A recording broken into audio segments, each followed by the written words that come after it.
Masu sauraro barkanku da wannan lokacin, yanda ku saurari tarihin wasa tsakanin kungiyar kwallon kafa ta Real Madrid da FC Bayern Munich. A ranar 30 ga watan Afrilun shekarar 2024, kungiyar FC Bayern Munich za ta karbi bakoncin kungiyar Real Madrid a filin wasa na Allianz Arena da misalin karfe 8 a wasan farko na zagayen semi-final na gasar zakarun nahiyar Turai. Kungiyoyin guda biyu sun haɗu sau 26 a tarihi, inda kungiyar kwallon kafa ta Real Madrid ta yi nasara sau 12. Ita kuma kungiyar kwallon kafa ta Bayern Munich ta yi nasara sau 11, suka tashi canjara sau 3. Bayan nan, kungiyar ta Real Madrid ta fi samun nasarar cin kwallaye a wasan, inda take da kwallaye 41, ita kuma FC Bayern Munich take da kwallaye 39.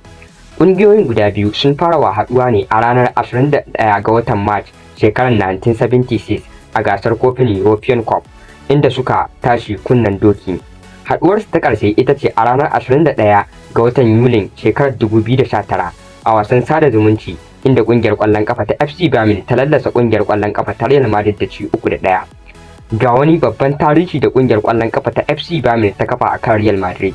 A ranar 5 ga watan Agustan shekarar 1980, ƙungiyar ƙwallon ƙafa ta Bayern Munich ta shararawa Real Madrid ƙwallaye 9-1 a wani wasan sada zumunci da suka fafata. Dan wasa Cristiano Ronaldo shine dan wasan da ya fi zira kwallaye a tarihin wasan, inda ya zira kwallaye 9, kuma shine dan wasa ɗaya tilo da ya ci kwallaye 3 a tarihin wasan.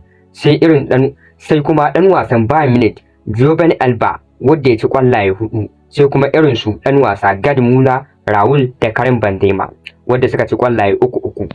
Dan wasa Ilkay Casillas shine dan wasan da ya fi yawan taka wasa a tsakanin tarihin wasan guda biyu, inda ya fafata wasanni guda 14, sai kuma irin su dan wasa Oliver Kahn, Raul, Roberto Carlos, Samuel Kofa, Guti da Sergio Ramos a baya-bayan nan.